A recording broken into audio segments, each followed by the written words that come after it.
It is not normal to feel like you're drowning every day you run your business. It's just not. Just because you're an entrepreneur and scrappy and you're building things doesn't mean that you should feel like you're driving a car and the wheels are falling off as you're going. When I meet entrepreneurs who have a messy business, the problem is not that their GCal isn't color-coded. The problem is that operating a business well and organizing it is honestly a beast of a project in and of itself.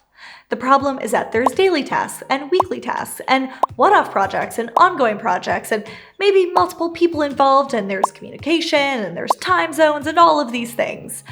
And you can spend all the time in the world dreaming up new offerings and dreaming of this amazing, incredible, unplugged vacation to the woods where no one needs you and no fire start while you're gone.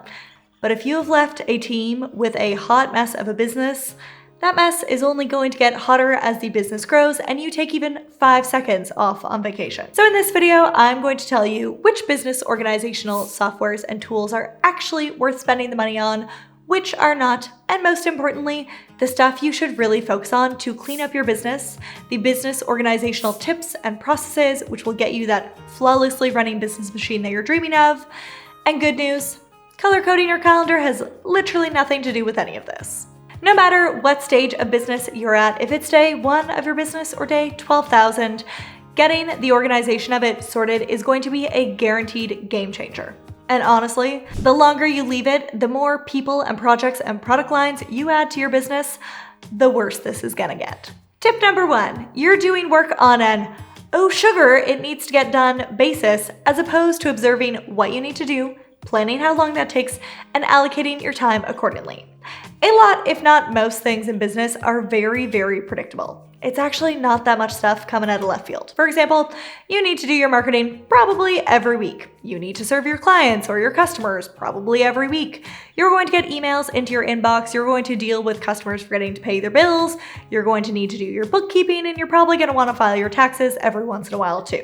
Now, all of these are very predictable projects and processes that happen within a business. And so what you want to do is determine what happens every day, what happens every week, every month, what happens once a year, and make yourself a list of the projects and the frequency at which they tend to occur and the frequency at which you want to complete them. And then start to figure out how long does it take you to complete this typically. From then on, when you go to do work or set yourself a list of tasks for the day, you're not setting yourself a completely unrealistic, unsustainable amount of work, which is always dragging on, and then you're biting off more than you can chew, and then you start feeling overwhelmed, and then you forget about the important tasks, and then you have that, "oh sugar, something needs to get done like right now" type problem.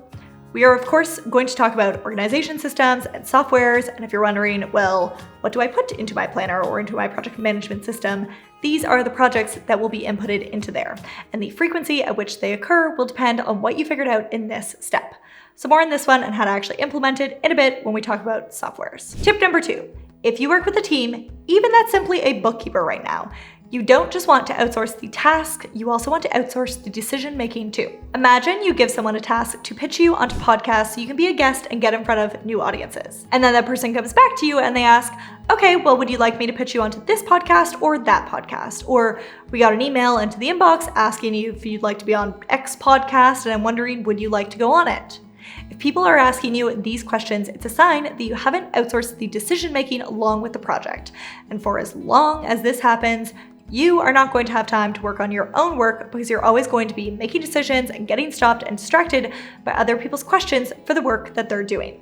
Now, this is not even always a team member's fault. In fact, it mostly indicates that the business owner hasn't given over the permission and built the confidence for that team member to make such a decision. So when people come to you with questions, start building their confidence by asking, "What would you do?" and forcing them to answer their own question. It also leads you to have more capable team members over time. For example, if a team member came to you and asked, "Would you like to go on the podcast, which we were just pitched in the inbox?" and you say, "What would you do?" then they would need to start thinking through the questions that honestly you would think through if you had to make that decision. Is that podcast reputable? Has it been running for a very long time? Is the audience of that podcast aligned with the audience that I want to build, etc.? It's also useful when you pass over tasks to tell the person what decisions they're capable of making, ideally that is all of them within a project, and what is the maybe 1 or 2 things that you would like to have input on, or the point at which you would like to review the project, if at all. Tip number 3, finally, you get to buy something. We are talking about password sharing. If you have spent even 5 seconds in the last year giving someone an updated password, then you need this next tool. I have tried a lot of password keeping softwares over the year, and most of them are annoying. When I update a password, it doesn't actually update for the other people who have access to that password. And so that's why when I went hunting for a new password sharing system, I found something called Dashlane, which I absolutely love. They're not sponsoring this video, though Dashlane, if you're watching, I'm always open to working together because I genuinely love your product. So one of those oh sugar problems coming out of left field moments that you can avoid is not having your business hacked, and while we can never guarantee anything, having really strong complicated passwords which are changed regularly is going to definitely help avoid that sort of potential issue down the road. And if you've been avoiding changing your passwords regularly because you think, well, I'm gonna have to reshare that with these million different people and this person and that person, that person, that person, and that's annoying and takes time and a lot of emails, and so whatever, I just won't do it, then a password sharing software is going to be key. Dashlane auto creates new passwords for me, which are super strong and robust. I can, with a click of a button, share with the relevant people who need that password, and one of my team members is assigned once a quarter to update and change our most important passwords, and when she does so, it automatically updates for the other team members who have access to that password too.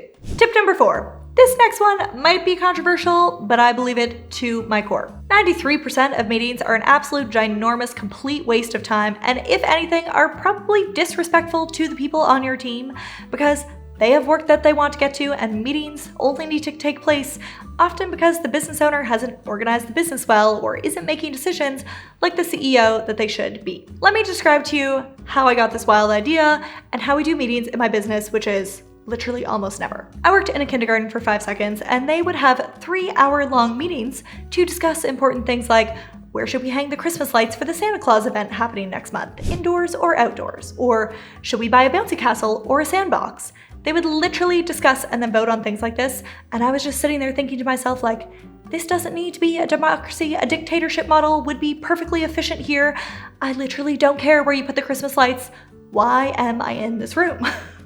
Obviously, my 5-second career as a kindergarten teacher was not my life's calling, but I see business owners so often holding meetings to learn the status of a project or task, or to give feedback, or to answer questions and set priorities, and honestly, none of that stuff needs to be a meeting.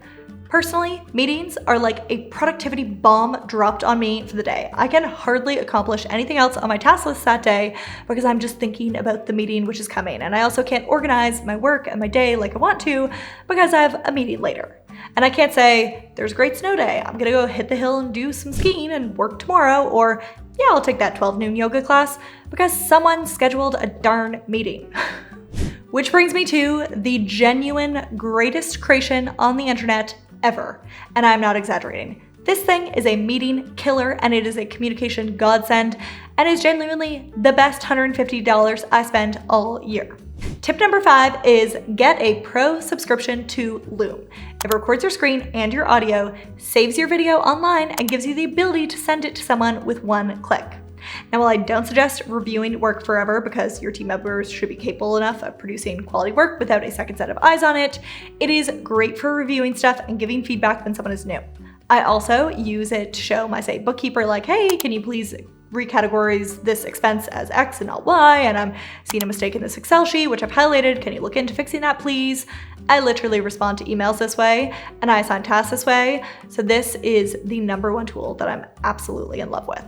Tip number 6, your project management system is non-existent or not used properly, and you need to fix that. Now, when I say project management system, I mean Asana, Notion, Monday.com, etc. I don't actually care which one you use. All I care about is that you use it and that you use it properly. I would go so far as to say that a business which is not using a project management system literally has a snowball's chance in hell of ever being organized. I am so serious about this. Now, I think most people by now know that they should have one of these, and that maybe even if you do have one of these but you're just not using it properly, I want to show you the key things inside of mine that I use personally. So one project which you could have in Asana is if you do one-to-one client services, there are multiple steps in a process of fulfilling that service for your client. For example, maybe you have a consultation call, and then you send a client contract, and then an invoice, and then you send over some client homework, and then you check in on their client homework being due by the deadline, and then you finish the first phase of the project, whatever that is, and then maybe get feedback from your client on that first phase, etc. all the way until project completion and you being done serving that client. Every one of those steps should be in a template which you can duplicate for every new client that you take on. Next up, your marketing. That is also a repeatable process. A lot of entrepreneurs are creating content for their marketing, so I'll give you a look at my editorial calendar. On this calendar, I place the episode number and the title of the piece of content which I'm going to be creating. Now inside the Asana task, I put the actual notes and title variations and content and maybe a link to the script that I'm going to do. And then I also use the tags feature in Asana to assign what stage this piece of content is at. Is this just an idea right now? Has the script been written and it needs to be filmed? Has it been uploaded to editor? Has it been edited? Has it been prepped and scheduled, etc. Now, no matter what platform you're on, there's a list of steps that typically needs to happen for you to get a piece of content from idea to actual finished implementation. And that's what you want to put inside of your Asana. Now there are also one-off tasks that just pop into my mind, which I realize I need to do. And so for that, I just add to the My Tasks area of Asana. If it's not a repeatable project or repeatable process, then it just gets added into that area and I assign it to whatever day makes the most sense. Tip number 7, speaking of what makes the most sense, there is an actual strategy to where you place your tasks into your week or month. Certain tasks take certain capabilities. Maybe some tasks require specific sort of prep or setup, like me filming these videos. If I just filmed one each time and I had to get my office tidy and make sure my batteries were charged and find a nice non-wrinkly outfit every single day of the week, then that would just be a super inefficient use of time, so I batch record my videos. Similarly, if you have a project and you do a little piece of it today, a little piece of it tomorrow, a little piece the next day and the next day, every single time you go back into that task, you have to remember where you were before, reopen the tabs, potentially look back at your work to remind yourself of where you left off last time, and then get started again, and that is just inefficient. On my personal Asana, I have a bajillion tasks happening on Wednesday. And the reason for that is I noticed over time that doing small administrative tasks throughout the entire week whenever they showed up on my to-do list was a bomb on my productivity, just like meetings were. And so that's why I decided to put all of these small little random admin tasks onto one day of the week, so I can just go through a barrage of those all at once. And now, while I don't meet with my team, I do, say, record podcast episodes or YouTube videos with other creators, or I also do student success interviews with past students. And those I always want to make sure to put on my Wednesdays, because I've noticed that if I want to get something major and creative and really use my brain to the fullest extent done, I can't have a meeting sort of like hovering in the background that I need to get to later that day. It just doesn't work for me. Whereas for those little small administrative tasks, those are super to do in between meetings where you don't need a lot of brain space for them. You just need to get around to actually doing them at some point. And so that's why Wednesdays is my day where I both have meetings and I'm also doing those smaller random admin bits too. Now, if you feel like this isn't possible for you yet because every single thing that comes onto your to-do list is urgent and necessary to get done right now, then I encourage you to hold back on a hot second for any new things that you're committing to and any new projects that you're taking on, and get caught up with your current work, because it is possible to do so. When you have a beautifully running business, to schedule things out in the future and to not need to be hustling to record a podcast episode today because it needs to go out tomorrow, your business can be so much more enjoyable to run. Tip number 8. This one might ruffle a feather or 3, and it maybe doesn't sound the nicest, but it is absolutely true. You need to stop accepting nonsense from the people that you work with.